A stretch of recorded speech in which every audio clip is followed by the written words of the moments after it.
You know, the best part of being a small YouTuber is that I can kind of do whatever I want because I'm not making money off this anyway. What do I care if it underperforms? Hey, I'm Dimax, and you're not. I really like big guys who are almost impossible to deal with, and going into Elestrals, it was pretty tough to find those. Obviously, Voltempest and Shiveror are pretty close, and if you squint, Bag of Winds while Spivey is functionally a tower, but none of those really spark joy the way a full Armor Master does, so I was kind of without a deck that spoke to me in Frostfall.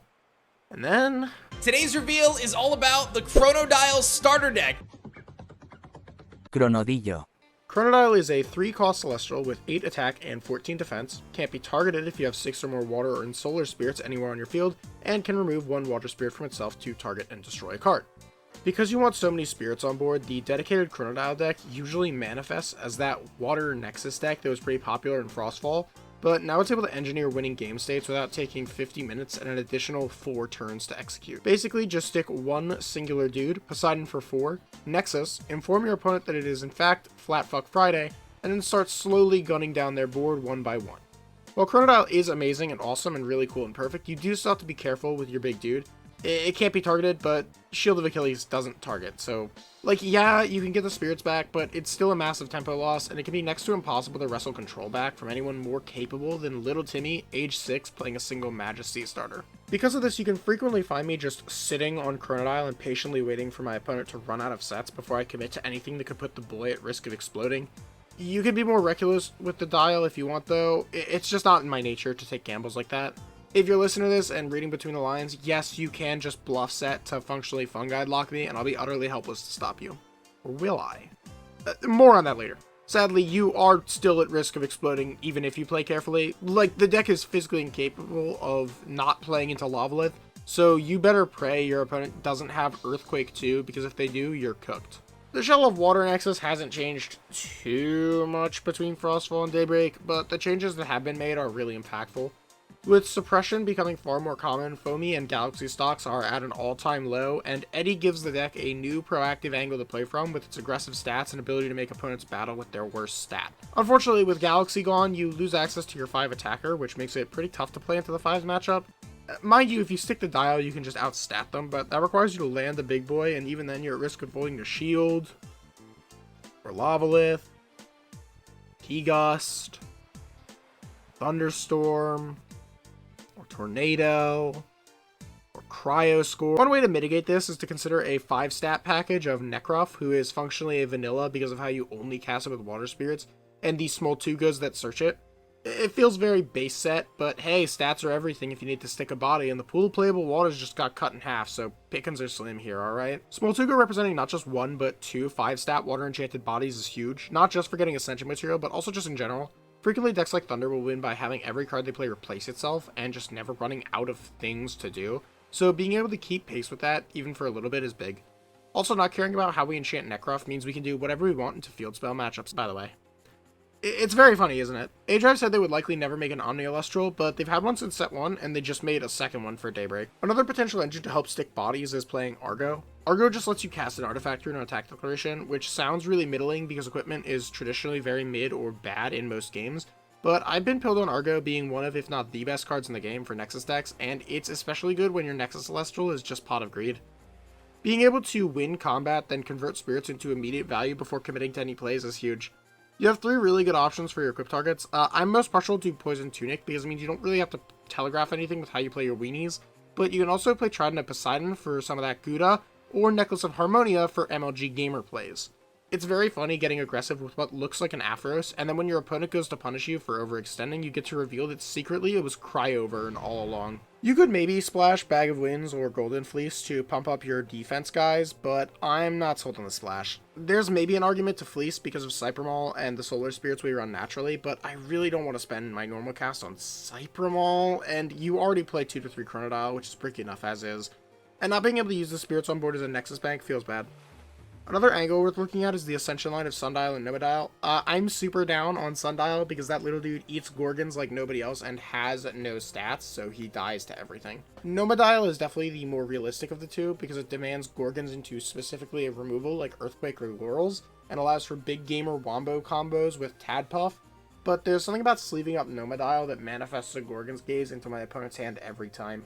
Speaking of Tadpuff, it's a really weird card in this deck. Like, in theory, it goes Insano mode silly style with extra sauce, very important, because Tadpuff, Poseidon, and Chronodillo is an instant protected croc, but if there's one thing trying to break the Moth has taught me, it's that 3-card combos are really inconsistent, and I'm here for the stability only a really large creature can bring me, so Tadpuff got the cut pretty early in my testing. I do still run a little critter to help ramp into Chrono that's fared much better than Tadpuff though.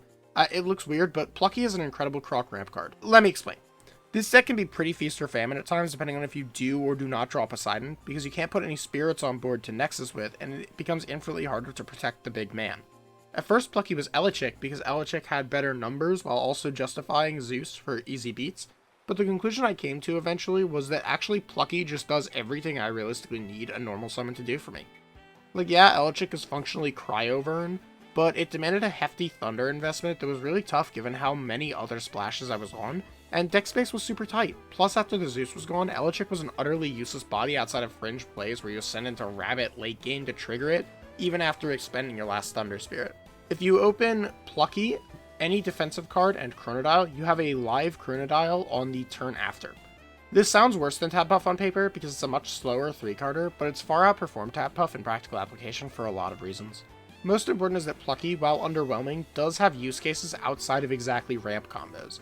It's a fine card to commit to early game, and accessing Poseidon is mission critical, but you don't really care if it sticks around or not.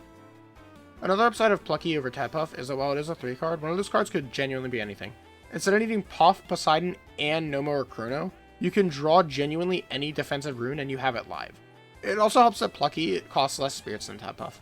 It's really only a single spirit of difference, but with how hard you have to go in on Poseidon to get Crocodile's protection, you're going to want that extra wiggle room, especially if your opponent has Disruption, or Lavalith. They always have Lavalith. Speaking of, it's also far better into back row. Like, Gorgon's Gaze on Tadpuff is a totally justifiable and frankly expected play, because nothing fair ever comes from Tadpuff cast, but who the hell gazes a Plucky? Like, obviously, once you Poseidon Nexus onto the Plucky, your opponent will catch on, but at that point, you'll already have the spirits where you need them, and being able to keep Plucky around as a middling but still relevant defensive body in case it gets gazed comes up a lot. Between being easier to combo with than Tadpuff and having a broader range of applications, Plucky is well worth the loss in tempo by having to wait a turn. In almost every game where I've seen Plucky, it's overperformed. I love Plucky in this deck. If you're worried about lacking in removal and 3 Earthquake is too much for you, one card worth considering is Boombat. At worst, Boombat is just 1-for-1 removal by disenchanting its only spirit, but it's uniquely strong in combination with Poseidon to keep spirits under it. If Boombat ever survives its effect, it becomes a must-answer threat, because every turn it survives, you can re-enchant an opponent can functionally never stick another guy again, which can be really big in a lot of matchups. Drawing aggro away from key bodies like Aphros or Plucky that we can ascend into a big man can also give you the window you need to stick the big man and start swinging. At minimum, you should be siding copies of this card. It's genuinely phenomenal. Anyway, as I alluded to earlier, there is a way to beat the constant bluff setting, but I need you to promise you won't laugh when I mention it, okay? I'll tell you, but you need to promise. You do promise, right? Okay, good. It's cerebral. Okay, so hear me out, right? The biggest issue is that people are going to realize they can bluff set forever and get the Chronodillo to bleed you to death, or they'll set like 4 back row and you have to play whack-a-mole trying to find the shield to start making pushes. The solution is to just know where everything is. See, Cerebral can reveal every set and then pop any bluffs it sees. So in game 2 and beyond, you can cheese wins by letting the opponent think they can bluff set as much as they want, and then you can blow them out of the water with Cerebral's effect. At worst, you can play Cerebral super early against like Rabbit set 3 opens, and play out the rest of the game knowing full well what to play around and where threats are located for when the dial sticks, because much like Plucky, who respects Cerebral enough to waste an early Gorgon's Gaze on it? It looks really bad on paper and is kind of definitely cope in practice, but Cerebral is my wonderful son, so I will believe in him. Also, honestly, if you don't fear God, you can also totally just play Galaxy still. I don't recommend it because God is real and will punish you, but ultimately, what is a God to a non-believer? Get in there. Swing in with the whale, pump your Smoltuga. Just get in, man. In case you can't tell by the way this video was just me rattling off theory about the Chronodillo deck, I'm not here to give you a list.